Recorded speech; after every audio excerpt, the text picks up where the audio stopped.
നമ്മുടെയൊക്കെ കാലോ കൈയൊക്കെ ഇങ്ങനെ മടങ്ങിയിട്ട് നീര് വരത്തില്ലേ? അപ്പോൾ ഈ നീര് വരുമ്പോൾ ഉണ്ടല്ലോ, കാലും കൈയും മടങ്ങുന്നത് മാത്രമല്ല, നമുക്ക് എന്തെങ്കിലുമൊക്കെ വിഷപ്രാണികൾക്ക് കടിച്ച് കഴിഞ്ഞപ്പോൾ ഇങ്ങനെ ഭയങ്കരമായിട്ട് നീരും വേദനയൊക്കെ വരാറില്ലേ? അപ്പോൾ അങ്ങനെ വരുമ്പോൾ ദാ ഇതുപോലെ നിങ്ങളൊന്ന് അരച്ച് പുരട്ടിയിട്ടുണ്ടെങ്കിൽ ആ ഭാഗത്ത് നീരും വേദനയും മാറുകയും ചെയ്യും.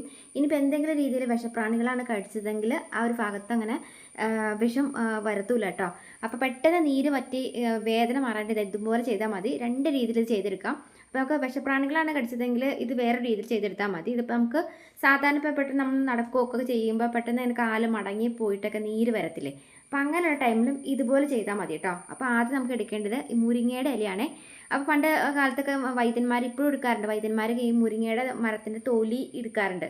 നീര് വലിയാനും അതുപോലെ തന്നെ നീര് വറ്റി പോകാനും വേദന മാറാനൊക്കെ നല്ലതാണ്. അപ്പം നമുക്ക് മുരിങ്ങയുടെ ഇല ഉണ്ടെങ്കിലും എടുത്താലാണെങ്കിലും ആ തോലിൻ്റെ അതേ ഗുണം തന്നെ ചെയ്യും കേട്ടോ. പിന്നെ ഈ തഴുതാമ നീർക്കെട്ട് നീരും വേദന വലിക്കാനായിട്ട് വളരെ നല്ലതാണ്. തഴുതാമ നിങ്ങൾ കണ്ടിട്ടില്ലേ, നമ്മൾ ഈ പറമ്പിലും അവിടെയൊക്കെ നിൽക്കുന്നുണ്ടെങ്കിൽ പടർന്ന് പിടിച്ച്. അപ്പം ഈ തഴുതാമയുടെ ഒരുപാട് ഇല വേണ്ട, നമുക്കൊരു 8 10 ലീഫ് ഇതുപോലെ എടുത്താൽ മതി കേട്ടോ. തണ്ട് എടുക്കണ്ട.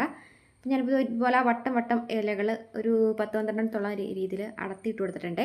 ഇനിയുണ്ടല്ലോ നമുക്ക് മുരിങ്ങയുടെ ഇല ഇട്ട് കൊടുക്കാം കേട്ടോ. ശരിക്കും നല്ല വേദന നീർക്കെട്ട് നീരും ഒക്കെ ആണെങ്കിൽ മാറിപ്പോക്കോളും. അതല്ലാണ്ട് ഉളുക്കിയേക്കുന്ന ചതവ് നീരൊക്കെ അത് വലിയാനൊക്കെ ആയിട്ട് നല്ലതാണ് കേട്ടോ. അപ്പോൾ അതാ ഇതുപോലെ ഇല ഇട്ടെടുത്തിട്ട് ഈ മുരിങ്ങയുടെ ഇലയുടെ കൂട്ടത്തിൽ തന്നെ നമുക്ക് വേണമെങ്കിൽ നിങ്ങൾ അമ്മിക്കല്ലിലൊക്കെയാണ് അരക്കണമെങ്കിൽ ഇപ്പം ഞാൻ ഊർത്തി എടുത്തേക്കണ ഒരു ഇതുണ്ടല്ലോ, തണ്ടില്ലേ, അത് വേണമെങ്കിൽ ഇട്ട് കൊടുക്കാൻ നല്ലതാണ് കേട്ടോ. പിന്നെ കുറച്ച് 3-4 പനിക്കൂർക്കയുടെ ഇലയും ഇട്ട് കൊടുക്കാം കേട്ടോ. എന്നിട്ട് കുറച്ച് വെള്ളം ചേർത്ത് കൊടുത്തിട്ട് നന്നായിട്ട് പേസ്റ്റ് പോലെ, ഒരുപാട് വെള്ളം ചേർക്കണ്ട കേട്ടോ. നമ്മളിങ്ങനെ കാലിലൊക്കെയാണ് ഇങ്ങനെ നീരും വേദനയ്ക്കെങ്കിൽ ആ ഭാഗത്ത് അരച്ച് പുരട്ടുമ്പോൾ ഒലിച്ച് ചാടാത്ത രീതിയിൽ അരച്ചെടുക്കാം കേട്ടോ. അപ്പം അമ്മിക്കല്ലൊക്കെ ഉണ്ടെങ്കിൽ നിങ്ങൾക്ക് അതങ്ങനെ അരച്ചെടുക്കുവാനും എളുപ്പമാവും.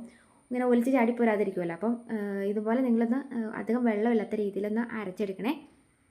ഇതിങ്ങനെ അരച്ചെടുത്തിട്ട് നമുക്ക് ഇതിനകത്തേക്ക് ഉണ്ടല്ലോ നീരും വേദനയൊക്കെ വലിയാനായിട്ട് നമുക്ക് നല്ലതാണ് ഇത്തിരി ഉപ്പ് കൂടെ ചേർത്ത് കൊടുക്കുകയാണെങ്കിൽ. അപ്പം ഒരു നുള്ളി ഉപ്പും കൂടി ചേർത്ത് കൊടുത്തിട്ട് ഇങ്ങനെ നിങ്ങളത് അരച്ചിട്ട് നമുക്ക് ഈ ഉളുക്കിയേക്കുന്ന ചതവും നീർക്കെട്ട് നീരും വേദനയൊക്കെ ആണെങ്കിൽ ഇങ്ങനെ ഇത്രയും 3 കൂട്ടം ചേർത്തിട്ട് നമ്മൾ തഴുതാമയും അതുപോലെ തന്നെ മുരിങ്ങയുടെ ഇലയും ഉപ്പും ചേർത്തിട്ട് അരച്ച് പുരട്ടുവാണെങ്കിൽ ഉളുക്കിയേക്കുന്നതിൻ്റെ ചതവ് നീരും വേദനയൊക്കെ മാറും. ഇനിയിപ്പോൾ അതല്ല, നമ്മൾ ഇനിയിപ്പോൾ എന്തെങ്കിലും ഈ വിഷപ്രാണികൾ ഈ പഴുതാര കുളവിയോ തേനീച്ചോ അങ്ങനെയുള്ള എന്തെങ്കിലുമൊക്കെ കടിച്ചിട്ടാണ് നീരും നീർക്കെട്ടും ഒക്കെ വന്നേക്കുന്നതെങ്കിൽ നിങ്ങൾ ഇതിൻ്റെ കൂട്ടത്തിലേക്ക് നമ്മുടെയൊക്കെ വീടിൻ്റെ മുറ്റത്തും പറമ്പിലൊക്കെ നിൽക്കുന്ന ഈ ആര്യവേപ്പിൻ്റെ ഇലയില്ലേ, ഈ ആര്യവേപ്പിൻ്റെ ഇല 1-2 ആര്യവേപ്പിൻ്റെ ഇലയും അതുപോലെ തന്നെ അതിൻ്റെ കൂട്ടത്തിൽ കുറച്ച് 1-2 തണ്ട് തുളസിയുടെ ഇല കേട്ടോ. ഇത് പണ്ടുകാലം മുതൽ അമ്മമാരൊക്കെ ഇങ്ങനെ വിഷപ്രാണികൾ കടിച്ചിട്ടുണ്ടെങ്കിൽ ചെയ്യുന്ന ഒരു ഇതാണ്. അപ്പം വളരെ നാച്ചുറലാണ് കേട്ടോ. അപ്പോൾ ഇത് ഇങ്ങനെ ചെയ്യുവാണെങ്കിൽ വിഷപ്രാണി കടിച്ചേക്കുന്നതിൻ്റെ നീരും വേദനയൊക്കെ ആണെങ്കിലും അതിൽ വിഷം ഉണ്ടെങ്കിലും പോകാനായിട്ട് നല്ലതാണ് കേട്ടോ. അപ്പം തുളസിയുടെ ഇലയുടെ കൂട്ടത്തിൽ തന്നെ മഞ്ഞളുടെ പൗഡർ ഉണ്ടെങ്കിൽ ചേർത്ത് കൊടുക്കാം. അതല്ല നമ്മുടെയൊക്കെ വീട്ടിലെവിടെയെങ്കിലും പച്ചമഞ്ഞൾ നിൽപ്പുണ്ടെങ്കിൽ അതിൻ്റെ ഒരു 1-2 കണക്ക് കുടിച്ചെടുത്തിട്ട് അരച്ചെടുത്താലും മതി കേട്ടോ.